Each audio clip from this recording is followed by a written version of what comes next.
Hello, welcome to The Drum. I'm Julia Baird. Coming up, Liberals divided over the question of quotas for women in government, but the Prime Minister says the meritocracy isn't working. Saving for a rainy day or a comfortable retirement. Superannuation's always been a sacred cash cow, but should we be able to access it more easily? And my big wet wedding, an SOS on social media, sees a flooded-in bride delivered to the altar. Joining me on the panel and just out of the rain today, Liberal City of Sydney Councillor CHUNG. Good to see you again. Julia. Research Director at the Centre for Independent Studies, Simon COWAN. Nice to have you back. In Melbourne, Disability Advocate Nicole Lee. G'day, Nicole. Hey, how you going? Good. And in Melbourne, Senior Economist with the Centre for Future Work at the Australia Institute, ALISON Pennington. Always a pleasure to see your face, ALISON. And if you want to join in on Twitter, you can just find other people doing the same thing by using the hashtag #TheDrum. And we're also on Facebook. Well, we haven't had to wait long for another unedifying spectacle in our nation's politics. Today, Tasmania's outspoken House Speaker and now former Liberal, Sue HICKEY, used parliamentary privilege to level a shocking allegation at Tasmanian Senator Eric Abetz. On Monday the 1st of March at the Hobart City Council citizenship ceremony, I casually asked the Honourable Senator Eric Abetz if the minister allegedly accused of the alleged rape that occurred around 30 years ago was the Honourable Christian Porter MP. The Senator quickly responded that yes, it was the first law officer of the nation, Christian Porter, but not to worry, the woman is dead and the law will protect him.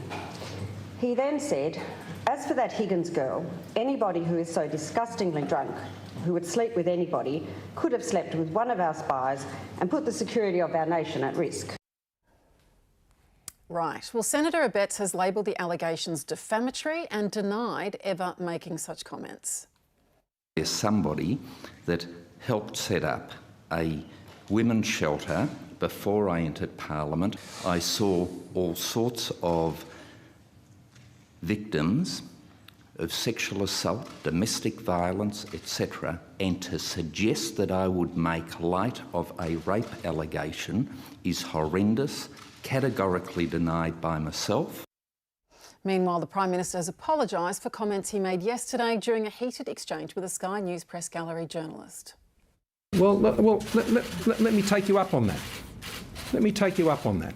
Right now, you'd be aware in your own organisation that there is a person who has had a complaint made against them for harassment of a woman in a women's toilet. And that matter is being pursued by your own HR department. I'm not aware. So, you're not aware of it. So let's not, all of us who sit in glass houses here, start getting into that.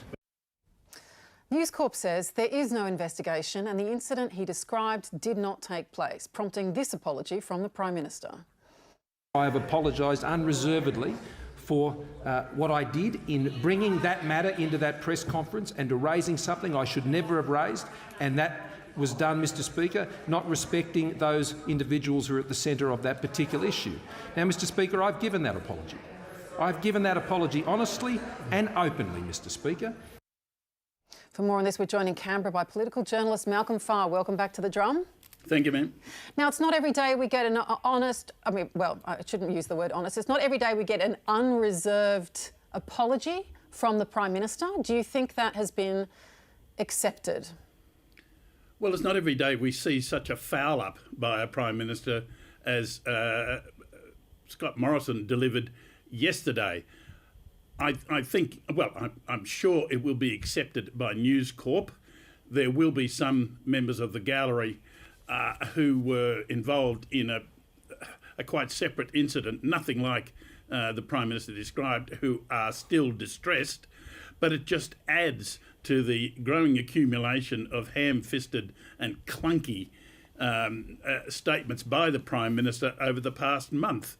The press conference yesterday had a very strong political element, and one could argue that it had a political imperative attached because the Prime Minister realised he was copping it because of a number of factors, such as not meeting the women during the Women for Justice march here in Canberra, not going out front to talk to them, not responding with any speed or clarity to the allegations that Brittany Higgins had been raped in a minister's office, even though 3 ministers knew about it.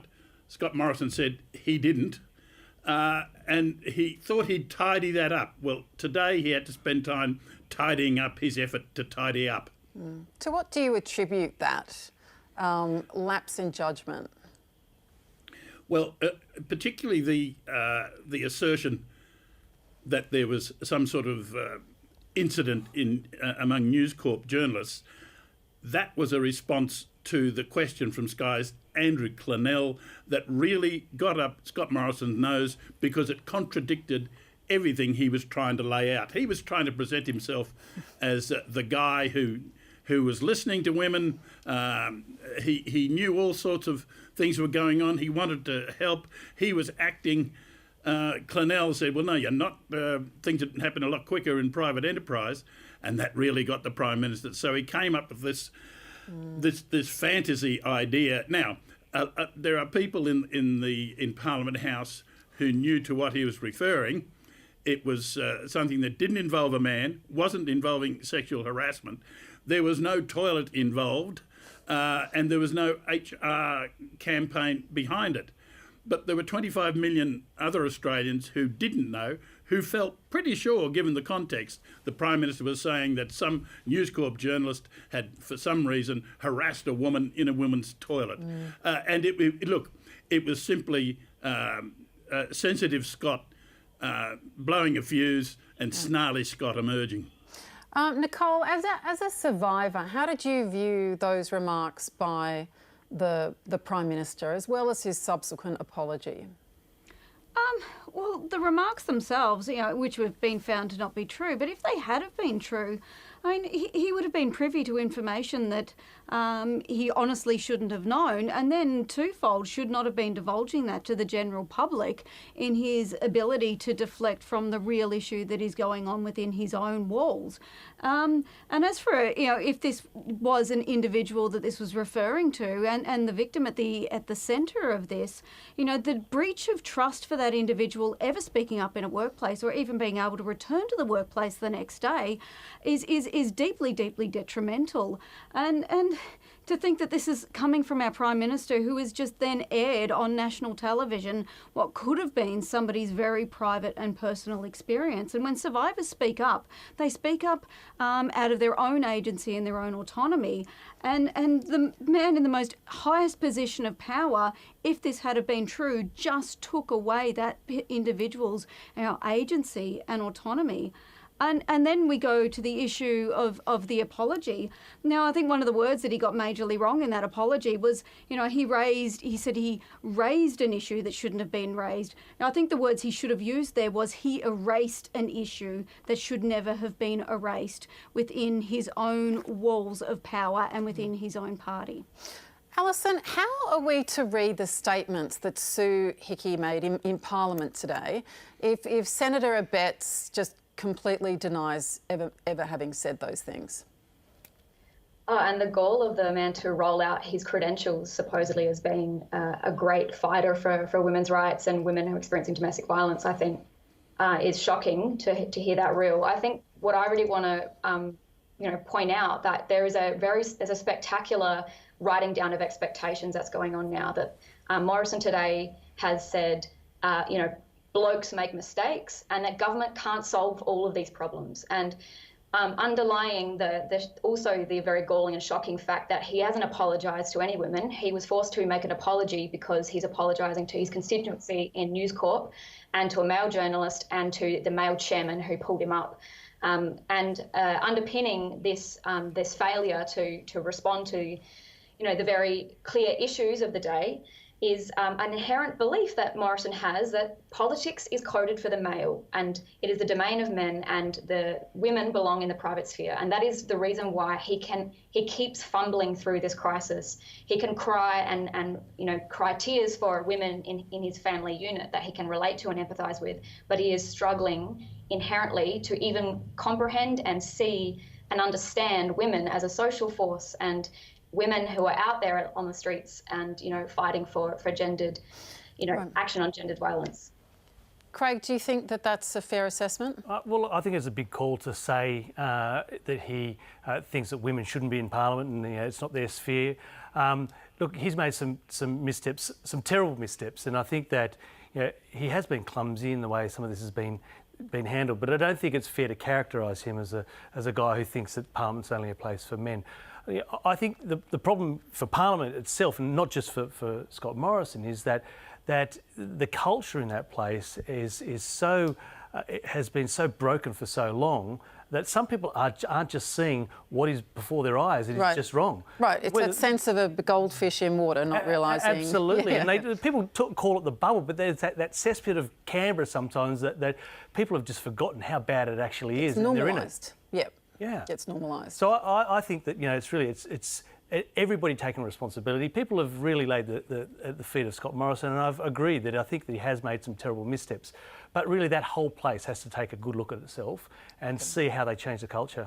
OK, well, one suggestion that many women have said, even in the Liberal Party, is that substantive policy is what's needed now to change this culture. Yesterday, the Prime Minister seemed to acknowledge this when asked whether gender-based quotas were what was now required to get more women into politics. But making it pretty clear that when it comes to that issue, I don't hold the same reservations that others do. Why? And I think many Liberals may be coming to this view over time. We've tried it the other way. It's not getting the results that we want to see. I would like us to see us do better on that front. Today, there have been reports that the Prime Minister plans to push the Liberal Party to adopt gender quotas.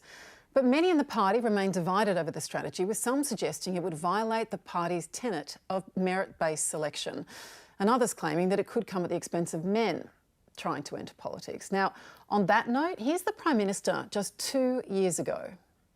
You don't push some people down to lift some people up. And that is true about gender equality too. We want to see women rise. But we don't want to see women rise only on the basis of others doing worse.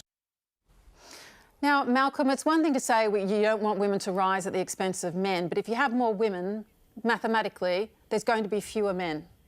Yep. Is this a significant shift from the Prime Minister? And is this going to happen? If he took it to the party, if that eventuated, would he get that through? Because there's a substantial number of his base within the caucus that would not support it. Oh, there certainly is. And if we can go back to Erica Betts, about 3 years ago, he was asked about quotas for women, and he told the interviewer, or invited the interviewer, to look at the Labor benches to see what quotas achieved, and added the comment, "and it ain't pretty." So I would presume Erica Betts would be against it still. But look, let's look at it realistically.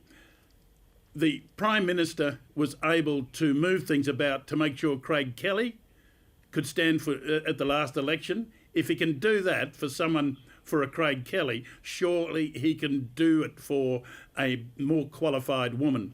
Secondly, you have a look along the government benches, and there's not exactly a parade of heroes and stars there. It's not as if there are blokes who couldn't be replaced by a woman. I think make it an open competition. Let's see what's happened. But the Prime Minister has to influence the states. They're the ones, the state branches, they're the ones in charge of that. Alison, how do you view the introduction of quotas? And if I can point to what Erica Betts said previously, as Malcolm has just said, look at the Labor side to see what has happened. But that's precisely the point. On the Labor Party introduced them and they worked. Yeah, I mean, I think I would open by asking, well, did the merit-based system in the party save that female Liberal MP's desk from being defiled by a male staffer this week? And so that would force us to ask the question, is what's going on with the politics of this organisation? I think quotas are it's important for this organisation to work out how it can get more female representation, because it can't navigate a crisis like the one it's dealing with right now. And I think that's why we have female MPs inside the organisation, within their ranks, raising alarms, because they can see they're not going to get through this crisis without this voice. I think quotas can bring us certain part of the way, because power is reproduced by what it represents and what it looks like. And I think in that sense, yeah, it's important to make sure that the overall population that is represented by an organisation is represented in its leadership. But I think for a lot of people who don't want to and cannot foresee themselves in political careers, they need to be able to engage in their democracy in a way that relates to representative politics in their everyday lives. So that means you know, strong community, civil society organisations, workplace organisations like unions, and really what we are suffering from in Australia right now is a collapse in democratic participation. And I think that's at the nucleus of the problem. And I think that, you know, whether the LNP considers taking on quotas, I think is more about, does it want to be relevant, you know, to the future, to the population, of which 50% of the population are women. And, you know, I think it's just generally going to be hard for this organisation to make an appeal to attract women to the organisation, because it is generally pretty hostile to them in terms of its workplace relations policies that put women on lower pay, lesser quality jobs, more insecure jobs, and you know they're not helping women to foresee, young women to foresee a future where they can actually put themselves into the footsteps of being, you know, in the party, wanting to present themselves as leaders of that organisation. Right, and Craig, so there's a lot of people outside the party who think it's a really good idea. But is there enough numbers within the Liberal Party to support it? Given that a target was introduced, there's been a federal target of 50-50, that ever since that was introduced, it's gone backwards. Things have become worse in terms of representation for women at the federal level. What's your view of quotas? Well, look, I think I agree to the extent that quotas alone aren't the solution. I'm an advocate for strong targets, but quotas are almost a cop-out when you don't change a culture of an organisation. But what if the targets haven't worked? I mean, isn't just a quota the target that you have to meet? Well, look, I also agree that targets alone won't work. You need to change the culture of an organisation, and it's a cop-out to have a quota and say we're going to appoint somebody without changing the organisation itself. If you want to attract people to an organisation, you have to have a good workplace, a place where they can grow and thrive and learn and contribute. That's the sort of place where I think people, whether it's men or women or anybody else, can come and be involved in that. I know, for instance, in our party in New South Wales, that what we've seen in the last week in Canberra is not what I see amongst our members in New South Wales. And I have to say that quotas are nothing new to our executive part of our party. You know, our party has quotas for delegates to the state conferences, which then pre-select candidates. And I really am in favour of that. I think that is a way to start to show a greater representation across, you know, our selection committees of women and men and people of greater diversity. So, you know, I'm not in favour of quotas in the parliamentary wing, but within the party itself, we see that, and it does work. Even though the research shows that it does work in parliamentary wings if we look at other Western liberal democracies. Yeah, well, look, what I've said all along is that I think that quotas alone are not the answer, and there has to be ways in which we look at the culture of the organisation. Simon, how do we do that? How do we bring in cultural change? Well, it's a good question, right? Because I think the expectation is that cultural change can be imposed from above. And from what I've seen, my sort of take on the evidence from my personal experience, but also from the evidence that I've seen, is that culture is actually not and can't be changed top down. It's got to actually be driven on the ground. And I think if you're not influencing the people who are driving the culture of an organisation, which is not the Prime Minister in this case, it's the staffers in particular, the senior staffers, the chiefs of staff who are responsible for the culture in Parliament House. If you're not influencing that, then I don't think you're going to change the culture. And it's not clear to me, for example, why we would expect parliamentary quotas for Liberal women to influence the culture inside the Parliament House. There's a step there that I'm not really sure how we got from, you know, there's a cultural problem in Parliament House to we need quotas for women in the Liberal Party. Yeah, it's a sidestep from the big issue that we're supposed to be addressing, to me. How do you view it, Nicole? Well, yeah, quotas is just one part of the issue. What is the gender equality that sits behind that quotas that starts to look at and address the power structures that exist within, you know, a working environment, and how do we change the culture of, yes, women are allowed in this environment, but as long as you don't rock the boat, as long as you don't speak out, and as long as you don't challenge the status quo of the powers that be, then you're more than welcome to come in. We're not smashing the patriarchal moulds by just saying we're going to have 50% of men to women. That's actually not addressing the problem. It's not addressing the issues of patriarchal, male, misogynistic entitlement that is structurally embedded within all the systems and processes and structures of Parliament and across broader aspects of society. And that quotas is just one part. But how can you look at gender equality policy that influences upstream and downstream from the work environment that you're trying to change? Like, what are the subcontractors? What are their gender equalities? And making sure you're only subcontracting from companies as a party who also have gender equality policy and are also looking to add diversity within that gender equality as well. So it's a much bigger issue than we'll just fix the problem by inviting in women, but we haven't fixed the issue of the fact that these working environments are deeply, deeply unsafe, and will only accept the women that come in and essentially toe the line and be one of us. Malcolm, we're just about out of time. I just want to point out one thing and ask you a question. I mean, the first is that, as you pointed out as well, that there are quotas already in place in Parliament to the extent that, all the states need to be represented, all the factions need to be represented in Cabinet. If we look at New South Wales, it's got more than 8 million people. Tasmania's got 540,000, still the same number of senators, one of whom is, of course, Eric Abetz. Malcolm, why is it that the Liberals most likely to publicly support quotas are women when they're leaving? Yeah, well, perhaps because they, through their experience, they realise something has to be done. Look, the more women you have sitting around the table, the more you are likely to change the conversation.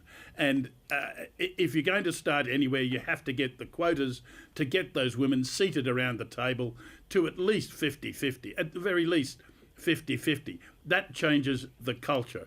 But you're right, it's not until they're well and truly out the front door and over the hill that a lot of Liberal women start complaining, which might be testimony in itself to the pressure on them in Parliament to keep quiet, to keep stum and not complain. The very elements that they raise once they're out of the field. Right, exactly. All right, Malcolm, always a great pleasure to have you on the show. Thanks very much. Pleasure, ma'am. Malcolm Farr is a political journalist. Now, in other news, New South Wales Police have joined forces with consent activist Chantel Contos to launch a new informal platform for recording experiences of sexual assault. Last month, Ms Contos established an online petition calling on schools to focus more on teaching sexual consent. Thousands of signatories shared harrowing accounts of assault and harassment as school students. The reporting platform will be managed in partnership with the Child Abuse and Sex Crime Squad, and New South Wales Police say they're preparing for a deluge of complaints. Now, Chantel Contos says it's not about apportioning blame, but empowering victims to control how their stories are shared. The structural conditions of our society make it really hard to speak up against sexual assault, whether that be to your parents, to the school, to your friends, to the person doing it, and to the police. With Operation Best, people participating are aware that they shouldn't have any expectations of it. It's really for their own intrinsic closure, and they can do it in the comfort of their own home. They can ask their family or their friends or a counsellor to do it for them. There are other options. They can do it at their own pace. They can provide as little or as much information as they want. Nicole, one of the things that this is trying to address, and something we've been discussing on this show recently, are the barriers to women, from reporting and navigating their way through the criminal justice system. As someone who's done that, what did you learn from that? What did your experience tell you about going through the police and the courts? Well, the experience taught me was that even if you do get a detective unit that is very understanding of trauma, believes your story, supports you and carries you every step of the way, they have no control over what happens in that courtroom. And one of the aspects is if you do get that good response from police, which is something that is very hit and miss, is that, none of this is actually addressing the issue of what happens to victims when they get into a courtroom. The tearing apart of your life by the defence and then, inappropriate comments by magistrates and judges towards victims and victim blaming is rife within our courts, and we don't look at these people that sit in those systems and those structures as being deeply misogynistic and patriarchal. And this is also one of the reasons why people are afraid to speak up, that even if you are believed, you go into a courtroom and the impact of that courtroom is deeply detrimental, and we're not looking at how to address those things, and we need to start rendering those systems trauma-informed and actually safe, so that once you're in there, you're not having your life completely destroyed and you're not being re-traumatised on mass scale and disbelieved and torn apart for everybody to hear and see. Our courtrooms, is the other side of that. The police can be fantastic, but they don't control what happens in that courtroom. And it's just not good enough. And until a courtroom respects and understands the position of women, I would never go into a courtroom again to hold a man accountable until those things changed. After everything I've been through, the damage has been irreversible, and I'm not the only one. And even securing a conviction, we know, is very, very hard. And it's another factor with why people don't speak up, because they are so afraid of being disbelieved once it gets into a courtroom. So it's a multifaceted approach that, yes, we do need people to speak up, but we need to fix the other side of that aspect, that speaking up as well. That's a terrible indictment, Nicole, that you wouldn't go back through that system again. And I definitely want to return to the question of the experiences in court for victims, because we need to be talking about that and ways to improve it on the show. Alison, this is actually based on a system, well, actually, I don't know if it's based, but it's very similar to a system in the US that's set up in some colleges, universities over there, which is an informal reporting system. You don't want to go through the whole system, so you go online, log it at any time, put down whatever evidence you want to put down, whatever account you want to put down, and then it's almost kind of sealed online until that perpetrator or the alleged perpetrator is alleged to have done something else, in which case it kicks into gear. Now, there's obvious concerns about this. It's not a complete system. It doesn't solve every issue, but it solves what one dominant concern is that perpetrators will do it again if they haven't been held to account the first time. What do you make of this as almost a kind of a part-way step for women? I think I'd want to start by, acknowledging the huge efforts of youth activists like Chantel, and I think justice is important for young people who are experiencing violence. And I think the question I would ask is, do we trust that process of justice to the criminal justice system and to the police force? And based on, that really harrowing story from, the previous speaker about her experiences, I think I would implore us to think about really what does it mean to get closure and to get justice. And if this is a process that helps people now feel like they do get closure, I think we should never say that that's not all right. But in terms of actually addressing what is a systemic, huge problem, this is going to be a very large database. It's going to be massive. I've spent many, many years working with young people, and these experiences are widespread. So I think if we don't start talking about what kind of world are young people and their ideas being formulated in, how do they think, what does it mean to be a man, what does it mean to be a woman, what is a healthy sexual relationship, what is sex, what is pleasure, what is consent? These are all issues that young people don't have much information on. They are contesting pornography, widespread commodification of human bodies, and trying to navigate this really tumultuous world, and also at a time of deep, profound crisis. And we shouldn't forget that what's it like to be a young person growing up in this really multifaceted, crisis-prone world. What is the hope? What is the vision they have for how they can see themselves, being activists or being part of changing the world they're in? Right. And that story is missing. And I think we should keep in mind that all of the specialists in this space have pointed time and time again to the importance of education. And if the Morrison government has today said that government can't fix these problems, here is the most tangible and straightforward way that they can intervene and implement national consent education and pleasure education policies that actually help to start rooting out this really toxic and deeply damaging, social relations that can change people's lives, change the course of their lives from that point onward. All right, and these are incredibly tough conversations for many people. So I should say, if you've been affected by anything we've been discussing, call Lifeline on 13 11 14 or 1800 RESPECT on 1800 737 732. Now, if you live on the country's east coast, you'll have noticed we've been granted a respite in the weather. The improved conditions in some places have allowed essential supplies to get to affected areas. But sadly, one person is confirmed to have died.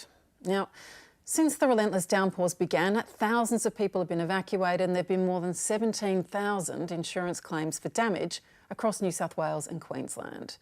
But there have been, through all of this, some moments of joy. When a road to the church in Wingham, near Taree, was flooded over, Kate Bell posted to social media calling for help. She never expected that tweet to create such a stir. Kate spoke to The Drum's reporter, Stephanie Bolchi. Myself, my mum and dad, my sister, who was my maid of honour, and her partner were all trapped at my mum and dad's house, which is just 5 k's out of Wingham. And my husband-to-be and all our bridal party were actually in Wingham. So that wasn't the best start to the morning, that's for sure. I never thought it was going to flood. I thought, rain, that's fine. It's not ideal, but I can deal with that. But it became very apparent quite quickly on Friday evening that perhaps it was going to flood and that definitely was going to be a problem. And I certainly had a little bit of a cry. I was sitting watching ABC News actually, and they were saying, tweet us in what's happening at your place in the floods. I thought about it and was like, I'm gonna do a cry for help. But then my husband-to-be also had started calling helicopter companies to try and find one to fly us out. In the end, Affinity Aviation came and saved us. Jono has the very important wedding dress. Lucky this thing is massive. Our normal hairdresser and makeup artist fell through because they were trapped within the floodwater as well. But then we had another hairdresser who was meant to do another wedding. She came and saved our butts. It was absolutely amazing how it all came together and that we were able to still get married. Ladies and gentlemen, may I present to you Mr. and Mrs. Wayne Kate Bell.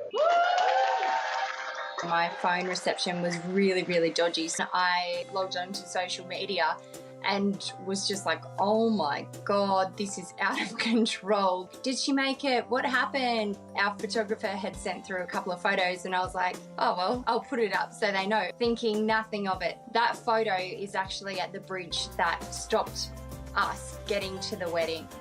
One of the really nice things that I found from it is the overwhelming love and support random people from all over the world have found from this photo. And obviously it's really special to us, but it's also really nice that other people are also finding it really special. And one of the lines that's coming up a lot is that love conquers all. And that's something we both feel after the weekend. What absolutely incredible photos. Joy in the rain there and the kindness of strangers. Now you're watching The Drum. With me on the panel, Liberal City of Sydney Councillor Craig Chung, Research Director at the Centre for Independent Studies Simon Cowan, in Melbourne, Disability Advocate Nicole Lee, also in Melbourne, Senior Economist with the Centre for Future Work at the Australia Institute, ALISON Pennington.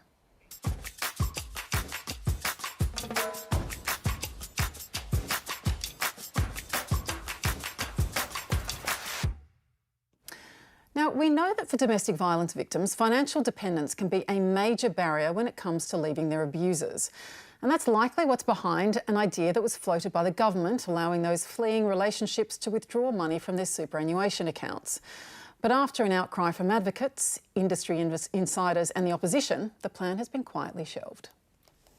We have been considering the feedback that has been received from stakeholders, including domestic and family violence experts, a number of superannuation funds, industry bodies and legal groups.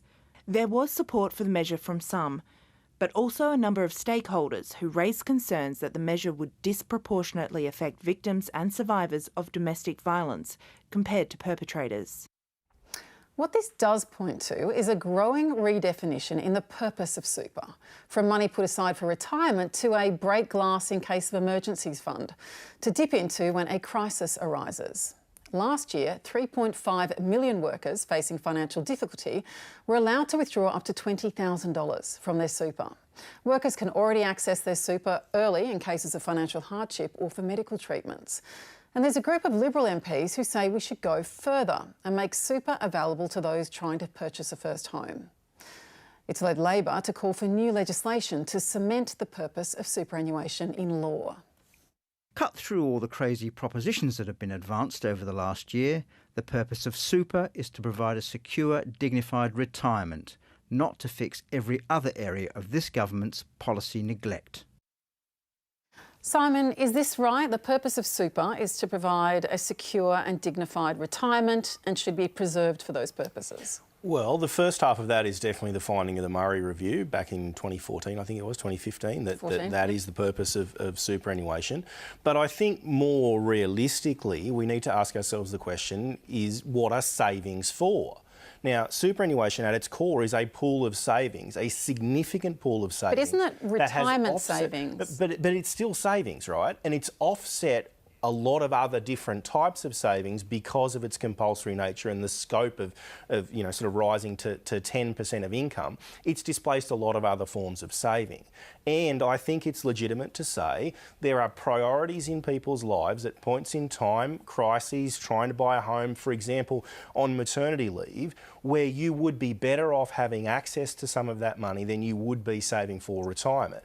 And in the case of a family home in particular, it's certainly arguable you would be better off in retirement if you were able to divert some of that money towards purchasing a home rather than having to go into super. Alison? Is that fair? Look, it's a long-established platform of the coalition to dismantle the superannuation system. They are incredibly hostile to it for multiple reasons. $3 trillion are held in nominally collectively run interests. And we're talking about a system where employers are required by law to make contributions to a worker's retirement in the future. So there is big pushback from organised business against the system. What we've seen in the crisis is a doubling down on that platform. We've seen the super early release scheme, which was scrapped for domestic violence victims, rightfully. But it's still been available since the crisis hit, before JobSeeker, before JobKeeper. People were desperate for incomes. Government said, go raid your super, we'll open it up, crack it open. And it seems like the response to every crisis of which the government is responsible and can play a proactive role in doing is raid your super. Wages too low, raid your super. Can't afford a house, a housing deposit, raid your super. Fleeing domestic violence, raid your super. I think it's pretty clear what their interests are here. It's not supposed to be a pool of savings that you can dip into at any point. It's not an emergency crisis support payment that people are expected to fund their own crisis supports.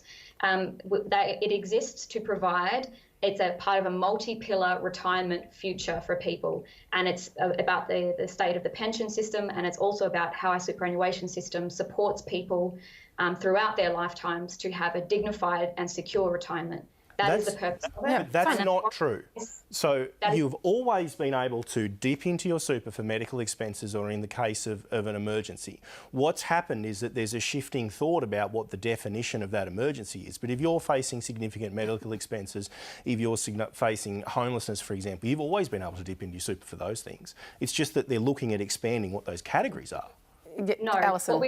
what we've seen in the crisis is the first port of call for this government, the first mass income support economic policy they introduced was open up, crack open your super. And we're seeing it in the most crass and very clear way coming from Senator Wilson, who has said the best thing that people can do is crack it open to buy houses. Who are the people that benefit most from the constant asset price inflation that is unsustainable in our housing market but continues? It is a small layer of propertied up landlords who are they're in the Venn diagram of its relationship to our political leadership right now. It is almost clearly overlapping, right? Like it is not helpful that we have housing prices at the margins lifting because of the failure of government to come up with adequate housing policies, adequate wages policies, wage boosting policies that deal with this very clear and pointed and sharp crises that working people are facing. The answer is not spend your own money out of this, raid your retirement savings, undermine your security in the future by doubling down and withdrawing your funds now. And we saw that most clearly in the case of domestic violence victims. Yes, which I'm going to get to in just a moment. I want to come back to the question of domestic violence. But Craig, we've got two competing arguments here on what super should be used for, but also what is it? If the recommendation of the Murray Review that you referred to was to actually enshrine its definition in law so we can all agree on it, what should it be? Well, first of all, I'll just address Alison's comments there. I don't see any mass movement towards dismantling the superannuation system. I think that there's a broad support for the superannuation system. But I do think that superannuation is for long-term saving. It is for your superannuation for when you retire. The one thing which I would say is that we should be able to withdraw money for housing, and that money for that house should stay as part of your superannuation fund. The one big asset that many Australians have is their family home, and that's the one thing that also increases in value over time, and so I see that as a super fund in itself. It's like a self-managed super fund. So why shouldn't Australians be able to use that money to be able to grow their wealth through that family home? When it comes time to retire at 65, that may be the time when they then can convert that family home to something smaller and use that fund for retirement. So if we're putting this in legislation, it is retirement for your savings, including housing needs. Absolutely, for immediate and housing. That would be, absolutely. But what about all these other emergency for capital levels? housing? Look, there's one thing which I do agree with, and that is that we shouldn't be using it to dip into for things I was opposed to the domestic violence proposal.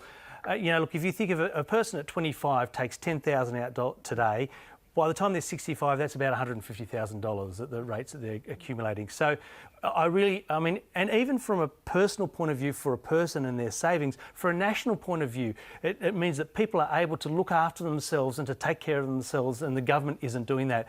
I think at all levels, superannuation is for superannuation for long-term retirement benefit. Okay. All right, well, we've been mentioning the plan. Let's talk about it now, the plan to give domestic violence victims early access to the super. Now, that's been thrown out by the Coalition. But what it has done is expose the serious financial barriers many have to leaving their abusers. One Sydney woman, Catalina, has told The Drum that she wants policymakers to consider giving survivors greater access to their savings. She spoke to Eliza Harvey. Catalina is long free of her abusive husband, who moved back to Chile after their divorce. It was absolutely a horror, I think. I need to learn a new way of behaving, a way where it's not going to interfere with his mood. So I learned to lie. Silly things like how much I will spend in a pair of shoes or a haircut. Otherwise, he will burst into some sort of violence. And so I tried to avoid that. And this is why most of my personality at home, when he was around, it was different. Catalina says she reluctantly agreed to pay her ex-husband money as part of the divorce settlement in order to keep the family home.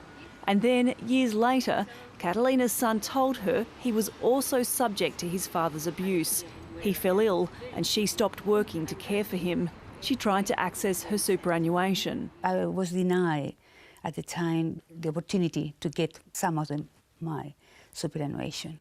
How much money at that stage would have helped? 20,000 or 30,000 at the most, yeah. Huge. She had to sell the family home and now lives off a pension. Police allow people to get a superannuation when it's needed, when the person leaves a relationship like this.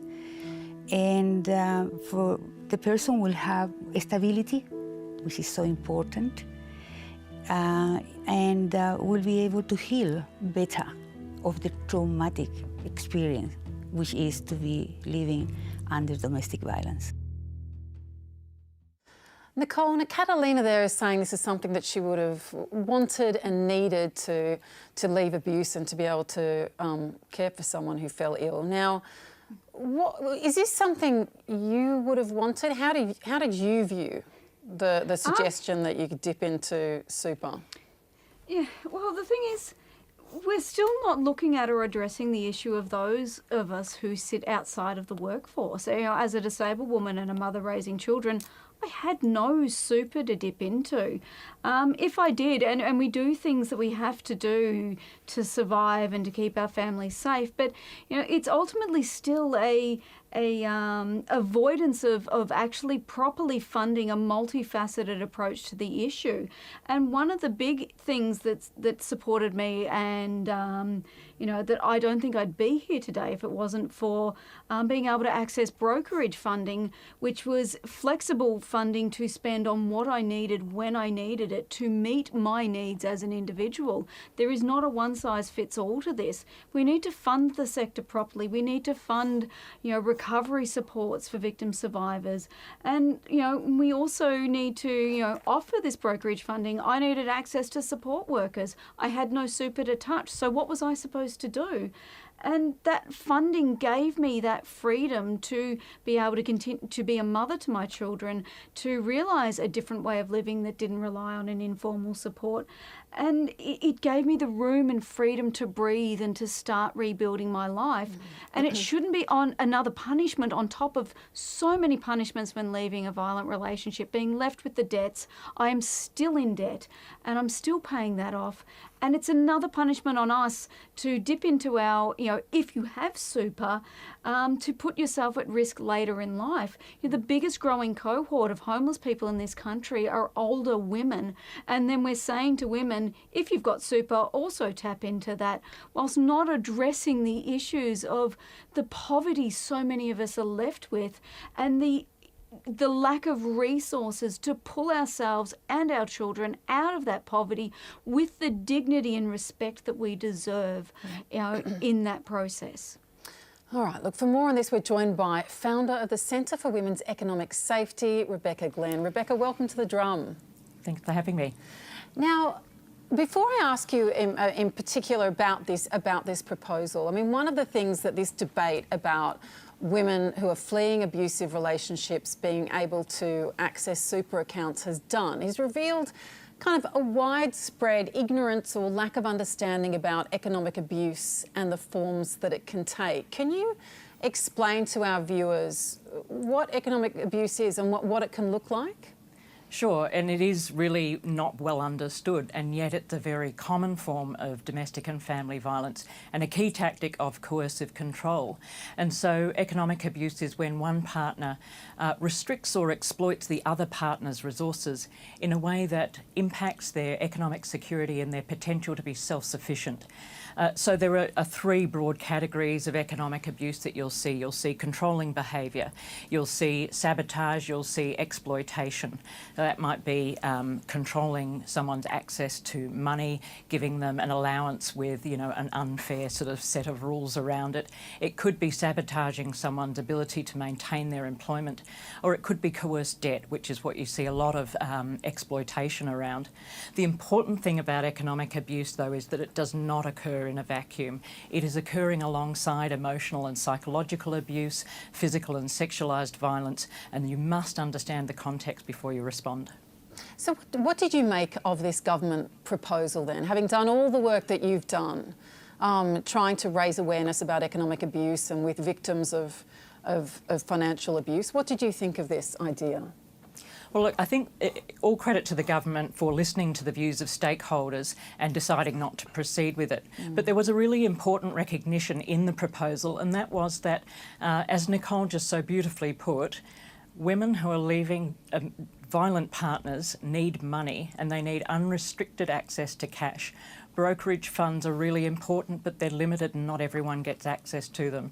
Superannuation, a quarter of people a quarter of women don't have any super, let alone sufficient super that's going to sort of cover an emergency payment.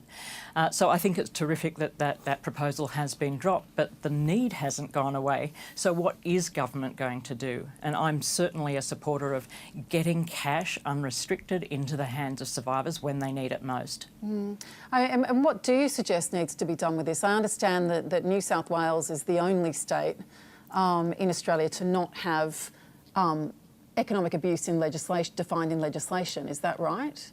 That's right. And so New South Wales is really behind the rest of the country in not recognising a pattern of behaviour that's abusive. It doesn't recognise emotional abuse, it doesn't recognise psychological abuse, and it doesn't recognise economic abuse. And that's a problem because a lot of people, and certainly a lot of people experiencing economic abuse and coercive control, don't have a language for it. They're just wondering, what is going on here? Is this normal? And so my belief is that there is an important step in recognising it in law, and certainly New South Wales has a long way to go compared to other states. Alison, do stories like Catalina's give you pause in terms of sometimes just desperation of just needing and wanting the money in the absence of other options? Well, I mean, I spent my life as a woman growing up in this world, and I've heard many shocking stories like Catalina's. I think if the proposition is like, basically, if there's a gun to your head, does money help you get away? Well, that's obvious. I think that shouldn't be the discussion. I think that Nicole and Rebecca have really well outlined what kind of society we want to live in, what kind of policy should exist to support people in these really trying circumstances where they need immediate supports. And still, if government did introduce safeguards in any way to stop, people who have abusive partners forcing them to withdraw their funds, it still is the stark truth that the government is forcing women to do that, and it's forcing millions of people to by not providing adequate supports. What did we have just recently? The government cut the job seeker payment cut the coronavirus supplement and has not passed on an increase to job seeker that is above the poverty rate. So what does that say? That job seeker payments are mostly depended on by women. Welfare payments in general women depend on those the most, and they're not high enough to support people to provide an overall environment where they can move and pull themselves away from relationships of economic dependence or other forms of dependence. I think that what we need to be looking at is things far beyond, raid your super, pay for your own way out of this. We should be talking about paid domestic violence leave. 10 days paid DV leave has been the demand and the campaign that's been put forward by women workers across the country for years and years. Australia is behind the 8 ball in this regard, behind New Zealand, definitely. And we have to be lifting our income supports to above poverty rates and providing that proper, decent funding to our domestic violence services, opening shelters. But this government has overseen closure of shelters and insufficient funding going to those frontline, emergency responses that women so desperately need.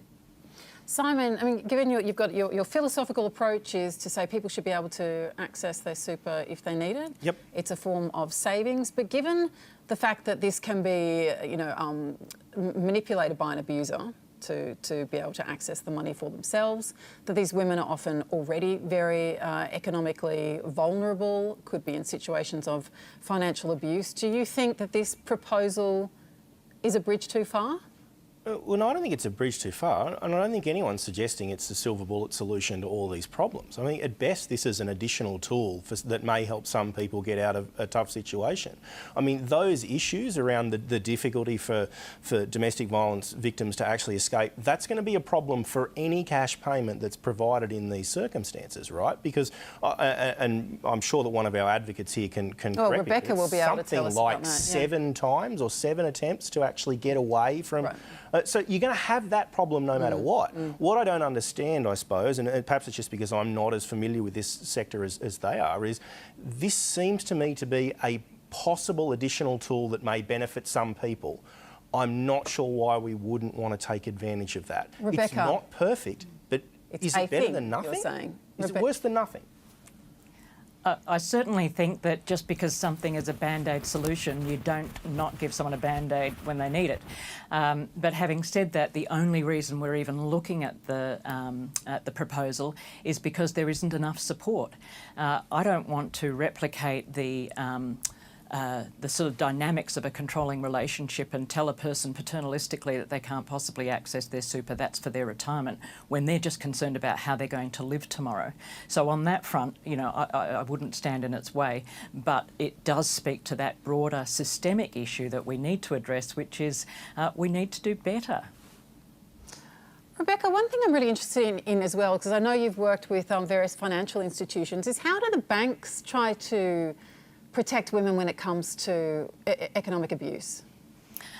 It depends if we're talking about employees or customers, but certainly we heard just mention there of the 10 days of domestic violence leave, and the organisations that have really started to listen to the voices of survivors and respond to them are doing better than 10 days. There are now numerous organisations that offer unrestricted leave for victims of domestic violence in their workplace, understanding that really vital role that employment can play in maintaining someone's economic safety.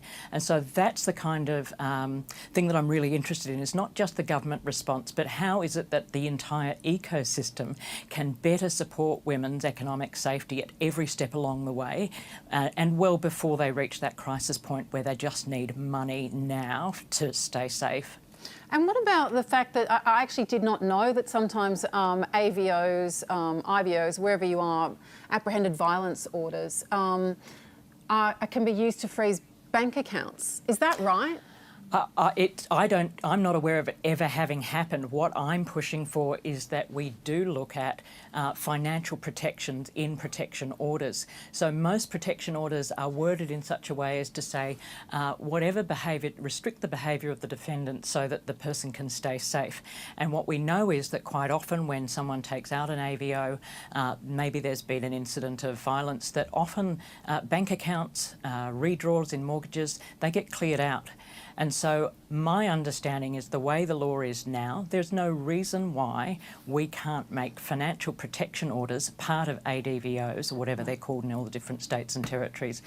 So I think that's something that we could be doing now that would prevent and help women who are at risk of being cleared out. Oh, that makes sense. That's why I hadn't heard of it, because it's your great idea.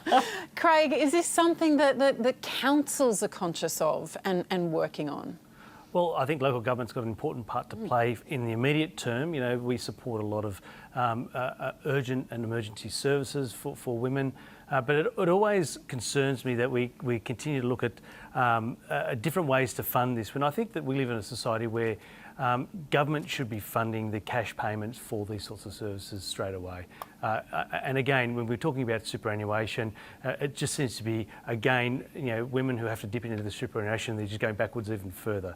So, you know, we certainly support in Sydney a lot of the organisations, and certainly homeless services that we heard, where women are at the greatest risk of homelessness over 55. So councils are getting involved. Right, and probably more and more need, yes, I'd imagine, over time as well. All right, I should say, if you've been affected by anything we've been discussing tonight, call Lifeline on 13 11 14 or 1800 RESPECT on 1800 737 732.